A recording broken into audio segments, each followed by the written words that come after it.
Hello everyone, welcome to Swami Vivekananda Institute. My name is Aditi.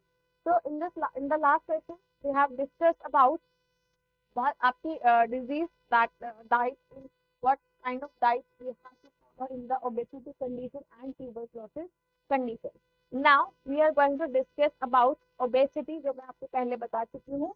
Obesity के बारे में मैंने आपको BMI के बारे में बताया था और BMI के बाद मैं आपको कुछ ऐसी टर्म्स बताना चाहती हूँ जो कि एग्जाम में वहां से क्वेश्चन जो है वो देखने को मिलते हैं.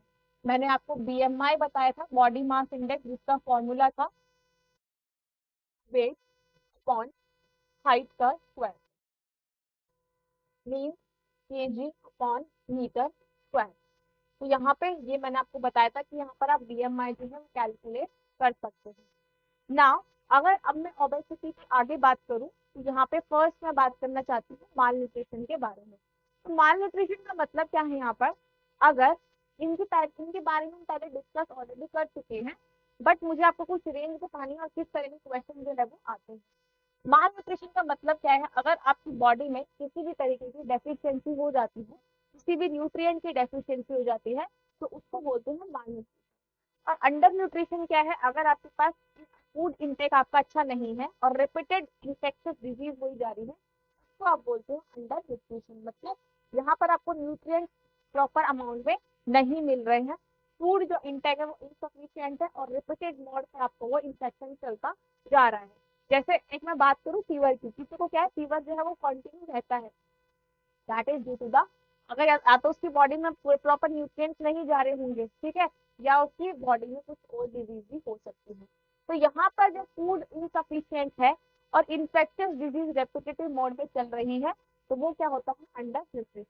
अब मैं इसके टाइप्स की बात करूँ अंडर न्यूट्रिशन की, फर्स्ट है वेस्टिंग, जो मैं आपको पहले बता चुकी हूँ. तो लो वेट फॉर हाइट, हाइट के हिसाब से वेट कम होने को हम क्या बोलते हैं, स्टंटिंग बोलते हैं, वेस्टिंग बोलते हैं. और लो हाइट एज के हिसाब से कम होने से हम बोलते हैं स्टंटिंग. तो वेस्टिंग में क्या है, बहुत ज्यादा वेट लॉस हो जाता है due to the infectious disease जैसे डायरिया. वेस्टिंग का हमने किसमें सिम्टम पढ़ा था, टीबी में पढ़ा था, ट्यूबरक्लोसिस में पढ़ा था, जिसमें वेस्टिंग ऑफ टिश्यूज हो जाते हैं, टिश्यू जो है वो ग्रो नहीं कर पाते due to the infectious disease, जिसकी वजह से बॉडी का वेट डाउन हो जाता है. तो यहाँ पे वेस्टिंग का क्या मतलब है, लो वेट जो है हाइट को उसको हम बोलते हैं वेस्टिंग, जिसमें बहुत ज्यादा वेट लॉस हो जाता है किसी भी इन्फेक्शन की वजह से. और काफी बार क्या है, यंग जो चाइल्ड है जो कि एडवर्स, जिसका मॉडरेट और सीवियरली वेस्टेड कंडीशन है, उस केस में डेथ भी हो सकती है. तो हम कैसे पढ़ेंगे इसको वेस्टिंग को, low weight for height is known as wasting. Exam में क्वेश्चन आता है इसलिए आपको बता रही हूँ. स्टंटिंग में क्या है, अगर एज के हिसाब से हाइट कम रह गई है तो हम उसको बोलते हैं स्टंटिंग. और अंडर वेट क्या है, वेट कम है अगेन हाइट के एज के हिसाब से, तो हम उसको बोलेंगे अंडर वेट. अंडर वेट का क्या रेंज था बीएमआई में लेस देन 18. तो यहाँ पर जो आपका अंडर वेट है उसकी रेंज क्या जाती है, लेस देन 18. ये मुझे आपको बताना था, यहाँ से क्वेश्चन आता है एग्जाम में, ठीक है. तो माइक्रो न्यूट्रिएंट अंडर न्यूट्रिशन का मतलब क्या है, अगर बॉडी में किसी भी माइक्रो न्यूट्रिएंट की डेफिशिएंसी हो गई, माइक्रो मतलब जो बॉडी में कम अमाउंट में चाहिए, जैसा विटामिन मिनरल, ठीक है, अगर इनको अगर आपकी बॉडी में विटामिन और मिनरल्स की कमी हो गई तो हम उसको बोलते हैं माइक्रो न्यूट्रिएंट अंडर न्यूट्रिशन, ठीक है जी. अब यहाँ पर देखो, अगर किसी को सीवियर स्टंटिंग है, यहाँ से क्वेश्चन आया है. अब हम इसको ना मेजर करते हैं ग्राफ पे, जो मैंने आपको पहले बताया कि उसमें स्टैंडर्ड डेविएशन चेक करते हैं. मैं आगे बताऊंगी आपको कैसे चेक करनी है. अगर किसी को बहुत ज्यादा सीवियर स्टंटिंग है, ठीक है, स्टंटिंग में क्या है यहाँ पर, अगर किसी की हाइट कम रह गई है एज के हिसाब से, तो हाइट कम रह गई है एज के हिसाब से, तो उसका स्टैंडर्ड डेविएशन कितना जाएगा, 3 स्टैंडर्ड डेविएशन, ठीक है, ग्रेटर देन 3 स्टैंडर्ड डेविएशन. अगर मैं मॉडरेट स्टंटिंग की बात करूं, ठीक है, अगर मॉडरेट स्टंटिंग है किसी में, हाइट जो एज के हिसाब से अगर मॉडरेट है, तो उसका स्टैंडर्ड डेविएशन कितना जाएगा, 3 3 to 2 SD, ठीक है. अगर सीवियर अंडर वेट है, मतलब वेट कम है एज के हिसाब से, तो उसका जाएगा ग्रेटर देन -3 स्टैंडर्ड डेविएशन. अगर यहाँ पे मॉडरेट अंडर वेट है तो उसका कितना जाएगा, 3 to 2 SD. अगर सीवियर वेस्टिंग है, वेस्टिंग मतलब वेट फॉर हाइट, अगर वेट कम है हाइट के अकॉर्डिंग, तो ग्रेटर देन 3 SG और डिजीज कंडीशन है किसी को बहुत सीवियर है तो उसका स्टैंडर्ड डेविएशन कितना जाएगा 2 to 1 SG। तो यहाँ पे ये सारे होते हैं वेस्टिंग, स्टंटिंग एंड अंडरवेट। फिर से रिपीट कर देती हूँ, अगर किसी को वेस्टिंग है, अगर कोई बॉडी वेस्टिंग है किसी की बॉडी में, तो उसका मतलब क्या है, वेट जो है वो कम है हाइट के अकॉर्डिंग। अगर मैं स्टंटिंग की बात करूँ तो यहाँ पर हाइट जो है वो कम है एज के हिसाब से, और मैं अगर अंडर वेट की बात करूँ तो वेट कम है एज के हिसाब से। ठीक है, ये सारे पैरामीटर्स हैं। इन पैरामीटर्स पे क्वेश्चन जो है वो एग्जाम में पूछा जाता है। तो ये पैरामीटर्स को आपको लर्न करना पड़ेगा, रटना ही पड़ेगा, इसके अलावा और कोई ऑप्शन नहीं है। तो ये सारे आपके जनरली एमसीक्यूज में आते हैं, एमसीक्यूज में आपको देखने को मिलेगा। जिसमें आपको मान लो स्टंटिंग का पूछा तो स्टंटिंग में आपको ऑप्शन दे दिया जाएगा, ये वाला ऑप्शन दे दिया, ठीक है, ये वाला ऑप्शन दे दिया, you have to choose among them. Now coming next to the PEM. PEM का मतलब होता है प्रोटीन एनर्जी मालन्यूट्रिशन, मतलब प्रोटीन की भी कमी और एनर्जी की भी कमी। ठीक है, जो प्रोटीन और एनर्जी की कमी की वजह से मालन्यूट्रिशन हो रही है उसको हम बोलते हैं पीईएम। जिसमें एक फर्स्ट आता है क्वार्टिरकोर। क्वार्टिरकोर जनरली जो है बच्चों में देखा जाता है, ठीक है, 1-3 years ऑफ एज। ठीक है, जब बच्चा ग्रो नहीं कर पा रहा है किसकी वजह से, अगर उसकी डाइट में प्रोटीन की कमी है। देखिए, प्रोटीन एनर्जी मालन्यूट्रिशन मतलब प्रोटीन की भी कमी है, एनर्जी की भी कमी है। तो अगर बच्चे की बॉडी में प्रोटीन की कमी है तो वो कौन सी स्टेज पे आएगा, क्वार्टिरकोर स्टेज पे। जनरली इसमें कौन से बच्चे इफेक्ट होते हैं, जो कि 1-3 एज के होते हैं। इसके सिम्टम्स क्या है, ठीक है, इसके सिम्टम्स क्या है क्वार्टिरकोर के। फर्स्ट सिम्टम है जो एडीमा है। एडीमा का मतलब क्या है, अगर स्वेलिंग होना, ठीक है, accumulation of fluid in tissue and usually begin with the swelling, hair loss and poor growth। अगर यहाँ पे क्या है, स्वेलिंग होने लगती है लिम्स में, ठीक है, हाथ पैर सूजने लग जाते हैं, तो क्योंकि यहाँ पे फ्लूइड एक्यूमुलेट हो जाता है। ठीक है जी, फ्लूइड एक्यूमुलेट हो जाता है और इस फ्लूइड एक्यूमुलेट की वजह से स्वेलिंग दिखती है, हेयर लॉस दिखता है एंड पुअर ग्रोथ भी यहाँ पर देखने को मिलती है। नेक्स्ट यहाँ पे दूसरा सिम्टम है ग्रोथ फेलियर। ग्रोथ आपने क्वार्टिरकोर बच्चों में देखा भी होगा, ठीक है, मतलब आप पिक्चर देख लेना एक बार गूगल करके। तो यहाँ पे जनरली आपको क्या है, बहुत ज्यादा पतले बच्चे दिखते हैं जिसमें बहुत बिल्कुल ऐसा लगता है कि वेट ही ना हो, बिल्कुल हड्डी दिखते हैं। तो उस केस में क्या है, क्वार्टिरकोर होता है। ठीक है, क्वार्टिरकोर जो है जनरली पीईएम की वजह से होता है, प्रोटीन एनर्जी मालन्यूट्रिशन की वजह से होता है। मतलब जब आप डाइट में प्रोटीन और एनर्जी की अमाउंट अच्छे से नहीं डाल रहे हो तो पीईएम होता है, मतलब प्रोटीन की कमी, एनर्जी की भी कमी। तो हमें कैसी डाइट देनी है, हाई प्रोटीन डाइट भी हमें देनी है। तो फर्स्ट सिम्टम क्या है, एडिमा हो सकता है, ग्रोथ फेलियर हो सकता है, मेंटल चेंजेस हो सकते हैं, ठीक है, again here loss, skin changes, moon face, चांद की तरह फेस हो जाता है, मतलब बिल्कुल पतला, ठीक है, ड्यू टू द सॉरी पतला नहीं मोटा, ठीक है, सॉरी मून फेस मतलब उसमें स्वेलिंग हो जाती है एक तरीके से, चांद की तरह फेस हो जाता है क्योंकि फ्लूइड एक्यूमुलेट हो जाता है, एडिमा हो जाता है। एडिमा का जनरली क्या मतलब होता है, अगर स्वेलिंग हो गई है सबसे पहले पैरों में होती है, ठीक है, पैरों में, हाथ में, फेस पे, पूरे बॉडी ऐसा लगता है स्वेल हो गया, ठीक है, तो ये होता है क्वार्टिरकोर। नाउ नेक्स्ट जो पीईएम डिजीज है, नेक्स्ट यहाँ पे मेरास्मस। ठीक है, देखिए देखिए क्वार्टिरकोर में क्या था, प्रोटीन की कमी थी, और यहाँ पर क्या है, अगर आप एनर्जी और प्रोटीन दोनों को ही नहीं लोगे, वहां पे भी आपने एनर्जी प्रोटीन नहीं लिया तो क्वार्टिरकोर हो गया। मेरास्मस भी ऐसी ही डिजीज है जिससे एनर्जी और प्रोटीन जब बॉडी में प्रॉपर नहीं जा पाता तो कौन सी डिजीज होती है, मेरास्मस डिजीज। ठीक है, ये भी 2 साल से कम बच्चों में देखने को मिलती है, 2 साल से कम बच्चों में भी देखने को मिलती है। तो क्वार्टिरकोर और मेरास्मस जनरली चिल्ड्रन में ही देखा जाता है। क्यों, इसका क्या रीजन है, देखिए बच्चों में क्या है, ग्रोइंग स्टेज है, ठीक है, अगर आप ग्रोइंग स्टेज में उनको अच्छे से डाइट नहीं दोगे तो ऑब्वियसली बीमारी तो रहेंगे ना वो। तो उस कंडीशन में क्या देना है, अच्छी डाइट देनी चाहिए जब बेबी ग्रो कर रहा है। इनिशियल स्टेज में आप क्यों नहीं देना चाहते उसको डाइट, जब वो बच्चा ग्रो कर रहा है अपनी स्टेज में, जब ग्रोइंग स्टेज कौन सी होती है, स्टार्टिंग स्टेज, इनिशियल स्टेज, अगर आप उसी स्टेज में ही अपने बच्चों को अच्छे से डाइट नहीं दोगे, दैट वेल नरिश्ड डाइट जिसको आप बोलते हो, न्यूट्रिशियस डाइट नहीं दोगे, तो क्या होगा, क्वाशिकर और मेरस्मस ही तो होगा, है ना।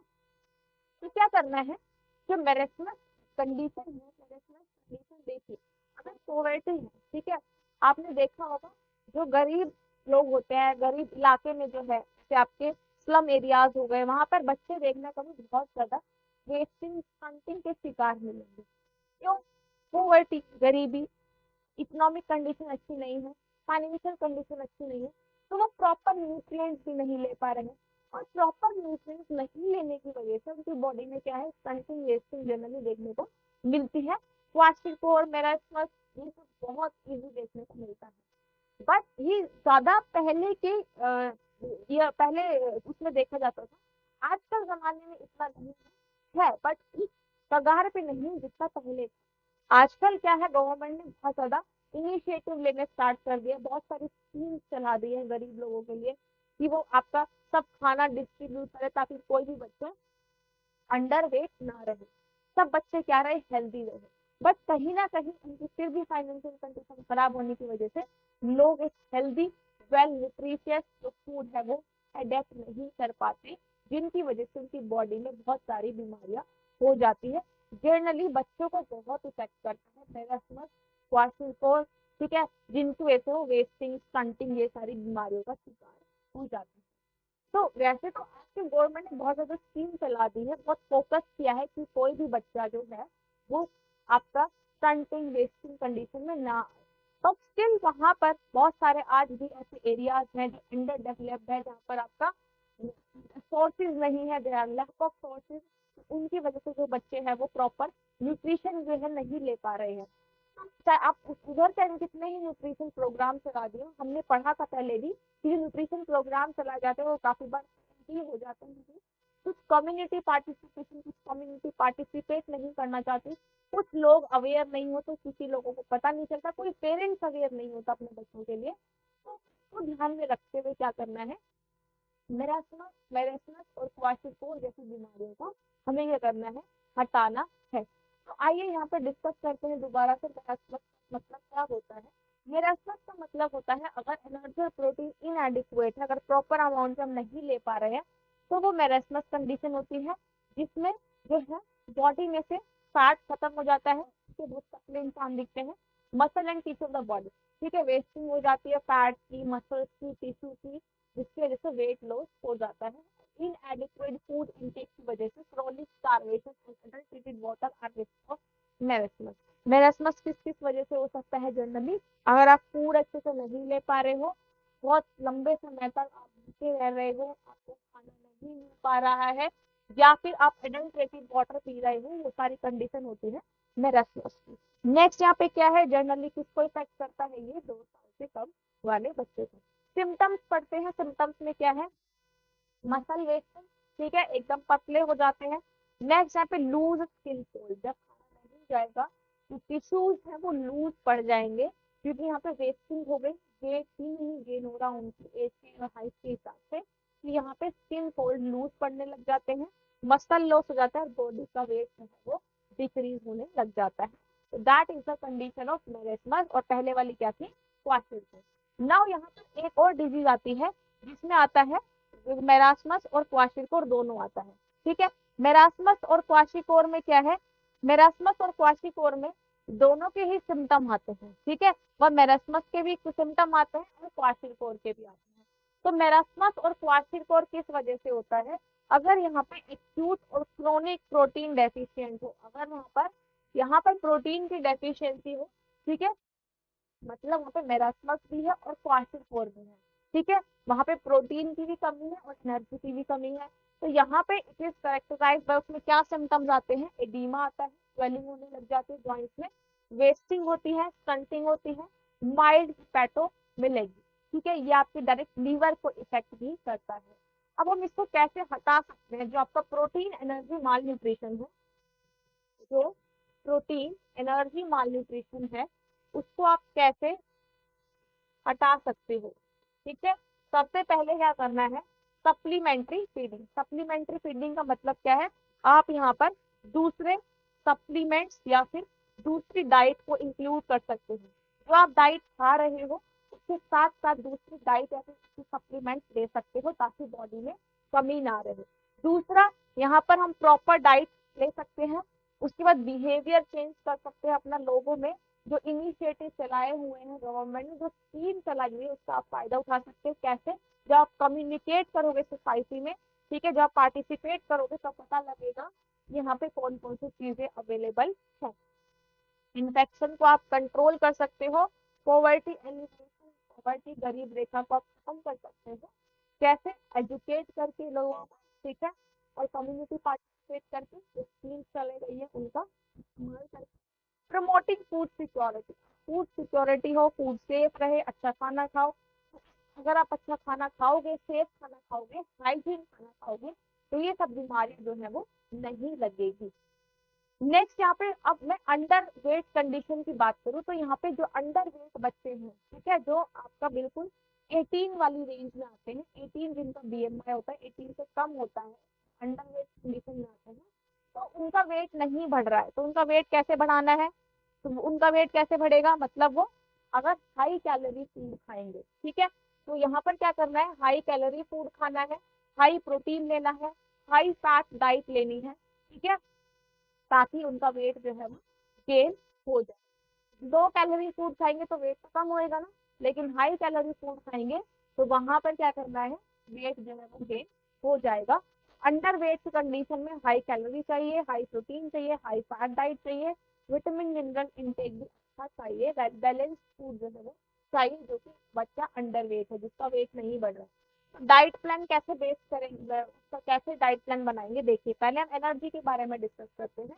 कैलोरी इंटेक ज्यादा चाहिए, ठीक है, कैलोरी इंटेक क्या है? ज्यादा चाहिए, बट कैलोरी इंटेक किस पे डिपेंड होता है? एक्टिविटीज पे डिपेंड होता है। तो यहाँ पे आपका जो जितना आपका कैलोरी इंटेक है उससे आपको 500 किलो कैलोरी ज्यादा चाहिए। जितना वो डाइट एनर्जी ले रहा है उसका 500 टाइम, उसका 500 जो है एडिशन चाहिए। मतलब आपको 500 कितनी कैलोरी चाहिए? एडिशन 500 कैलोरी चाहिए in the case of underweight condition, ठीक है। उसके बाद वो ग्रेजुअली इंक्रीज होती रहती है time to time. If I talk about protein, तो यहाँ पे instead of 1 gram of protein over 1.2 per KG is recommended for tissue building.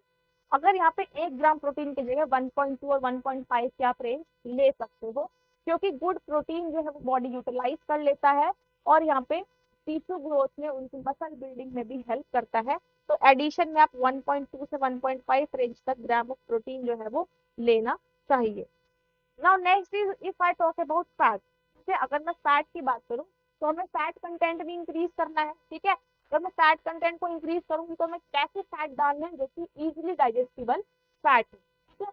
Fried और फैटी नहीं रिकमेंड करना, फ्राइड और फैटी फूड नहीं खाना, क्योंकि वो डायरिया कॉज कर सकते हैं। डायरिया कैसे कॉज करेंगे? भाई वो अंडर वेट है तो उनका पहले ही डाइजेस्टिव सिस्टम इफेक्ट रहता है, ठीक है, उनका डाइजेस्टिव सिस्टम जो है वो अफेक्ट रहता है। तो इसलिए हमें इजीली डाइजेस्टेबल फैट देने हैं, जैसे आपका जो इजी फैट, जो आपका इजी डाइजेस्ट हो सके, ऐसे फूड जो है वो देने हैं ताकि डायरिया ना हो, ठीक है, ताकि डायरिया ना हो। नेक्स्ट यहाँ पे क्या है? फैटी फूड जो है आपको कंज्यूम नहीं करना चाहिए क्योंकि वो भूख को कम कर देते हैं। क्रीम, बटर, मार्जरीन ये सब करेंगे आपके हाई कैलोरी फूड, जो कि आपका वेट इंक्रीज करने में भी हेल्प करेंगे। Now if I talk about carbohydrate, तो यहाँ पे कार्बोहाइड्रेट में क्या करना है? आपको लीफी वेजिटेबल को रेस्ट्रिक्ट करना है, ठीक है, and preference to be given to the potato and yam, जिसमें हाई फैट होता है, जिसमें हाई स्टार्च होता है, वो वाले फूड यहाँ पे देने हैं जो कि अंडर वेट कंडीशन में है। Dried fruits, sweet nut, dessert, jam, jelly, cereals, cereal products, and non-vegetarian food are rich source of energy and can be included in the diet. तो ये सारे तरह के फूड जो है हम प्रोवाइड कर सकते हैं जिससे एनर्जी रिच होती है। Now if I talk about vitamin and minerals, if I talk about vitamin, अच्छा यहाँ पर पहले और भी है कि हम मील्स को इंक्रीज कर सकते हैं, तो फीडिंग कर सकते हैं, सूप, जूस, स्वीट, ये सब हम क्या कर सकते हैं? दे सकते हैं ताकि न्यूट्रिटिव वैल्यू जो है वो इनहांस हो जाए। इजीली डाइजेस्टेबल फूड हमें इंक्लूड करने हैं, porridge, cutlet, dessert, potato chips, high protein drinks like milk, malted milk, badam kheer can be included. ये सब आप इंक्लूड कर सकते हो in the under weight condition, जिसका वेट नहीं बढ़ रहा है, वेट बढ़ाना है, तो ये सब फूड जो है आप उसकी डाइट में इंक्लूड कर सकते हैं।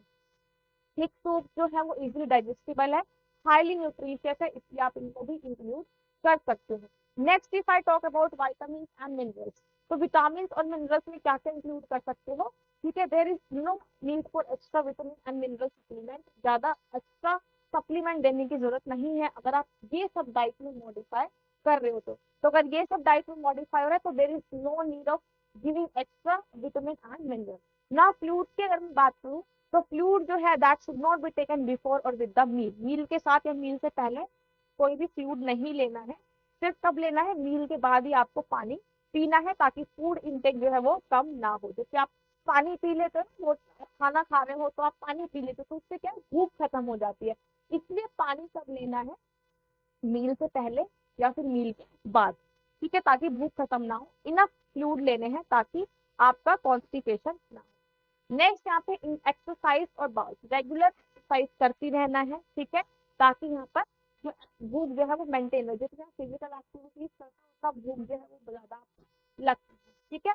कॉन्स्टिपेशन से क्या है, कॉन्स्टिपेशन जो है, अगर आप हाई फाइबर फूड नहीं खा रहे तो कॉन्स्टिपेशन हो जाता है, तो भूख को खत्म कर सकता है। इसलिए बावल जो मूवमेंट है, जो कॉन्स्टिपेशन मूवमेंट है, ताकि जो आपके फाइबर फूड्स है वो खाने चाहिए, जिसकी वजह से कॉन्स्टिपेशन अवॉइड रहे, प्रिवेंट हो जाए कॉन्स्टिपेशन, और भूख जो है वो पूरी लगे। क्योंकि कॉन्स्टिपेशन होएगा तो भूख नहीं लगती है, फिर वेट नहीं बढ़ेगा। तो कॉन्स्टिपेशन को अवॉइड करने के लिए क्या खाना है आपको, हाई डाइटरी फूड खाने हैं, ठीक है। हाई डाइटरी फूड खाने हैं, जो कि डाइटरी फूड खाने, जैसे आपके ओट्स हो गए, बढ़िया हो गए, फाइबर ज्यादा हो, ताकि कॉन्स्टिपेशन की प्रॉब्लम ना हो और भूख भी इंक्रीज हो जाए। That should be regulated with adequate fluid, exercise and food, ये सब इंक्लूड करना है। Synthetic drinks, soft drink, alcohol, aerated drinks, too much of T, coffee, ये सब आपका रिड्यूस करना है, क्योंकि जो ये ड्रिंक्स आएंगी, ठीक है, ये ड्रिंक क्या करती है, यहाँ पर भूख को खत्म कर देती है, और यहाँ पर हेल्दी जो आपका वेट है वो गेन नहीं होता है, और ज्यादा वेट इंक्रीज हो सकता है। जो डायबिटीज मेलाइटस है, ये हम नेक्स्ट सेशन में डिस्कस करने वाले हैं।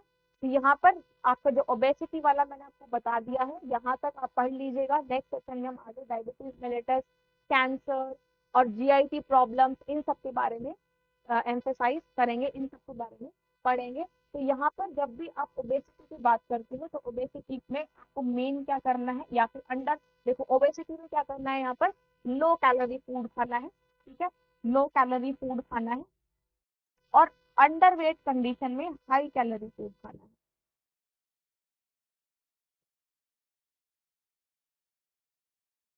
और अंडर वेट कंडीशन में आपको हाई कैलोरी फूड खाना है। तो ये सब देख लेना, एनर्जी कितनी चाहिए, प्रोटीन कितना चाहिए, ये सब एग्जाम में पूछा जाता है। तो थैंक यू सो मच, इसी तरीके से आप पढ़ते रहिए। आने वाले सेशन में और हम डिजीज डाइट के बारे में डिस्कस करेंगे, जो कि आपके लिए भी यूजफुल है, ठीक है।